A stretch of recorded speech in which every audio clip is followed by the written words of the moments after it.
Ferrari unveiled its new car last night. It did so via social media, in an F1 event that took place at the O2 Arena in London, a showy American-style spectacle that frankly seemed unnecessary and gaudy. Fortunately, the red car hit the track this morning at the Fiorano circuit.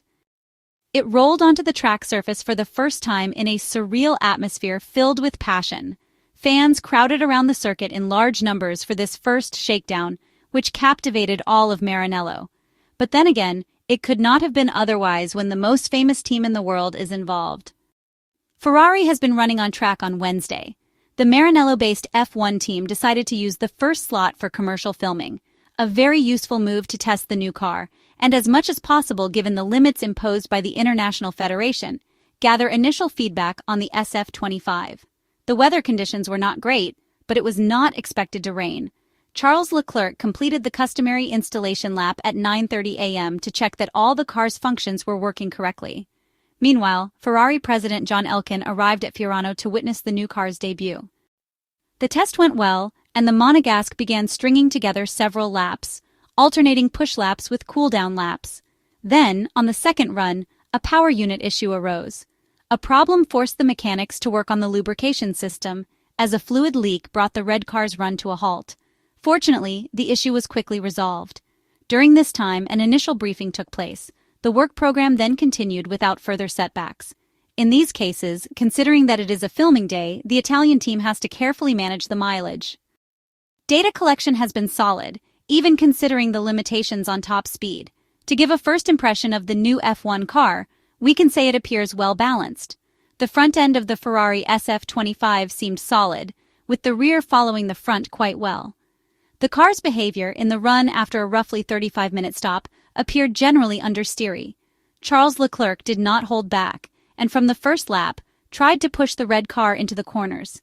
His adaptation was very good, showing clean and overall well-manageable handling. Following this initial run, the Ferrari driver returned to the garage to allow the mechanics to adjust the car's setup.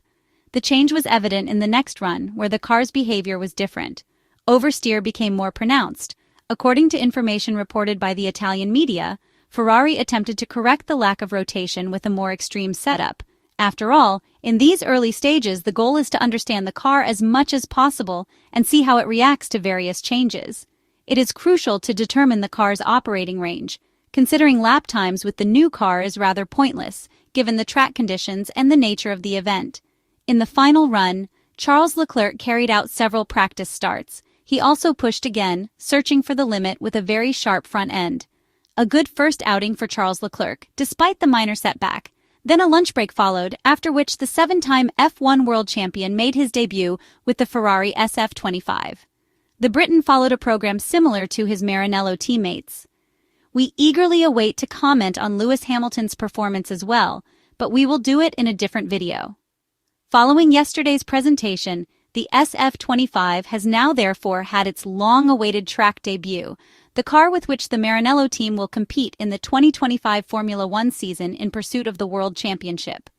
Ferrari covered a total of 200 kilometers, the maximum allowed under regulations for filming days, promotional events intended for commercial footage, and for the team to verify all systems before pre-season testing. Visually, the most noticeable element is the updated livery, which features more white accents on the engine cover and rear wing, along with a different shade of red compared to previous years, though the matte finish remains as in recent seasons. On the technical front, the most significant changes are in the front and central sections of the car. The front suspension has been completely redesigned, moving from a push rod to a pull rod setup to improve aerodynamics and align with rival solutions.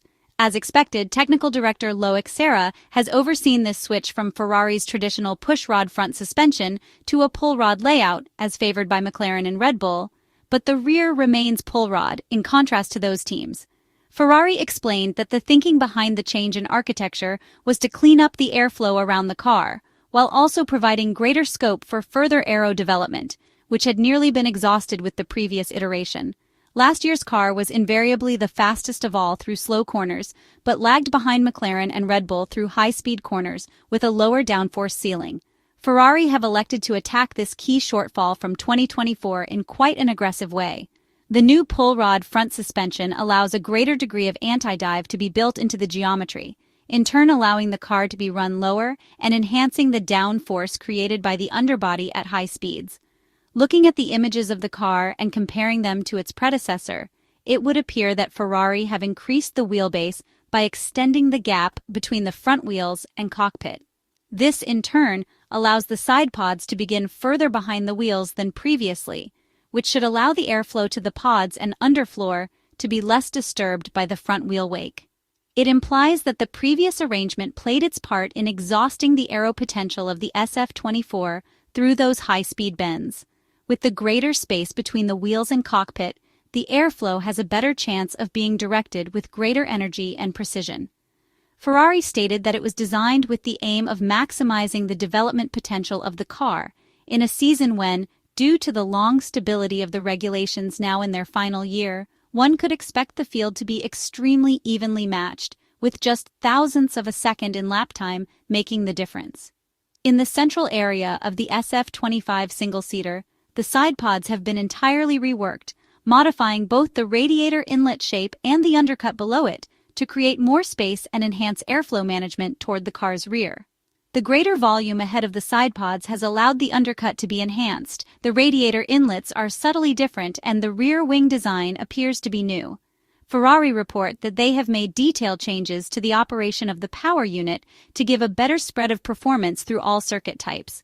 Ferrari exude a great sense of confidence about the car, and the team are clearly excited by the potential shown in simulation.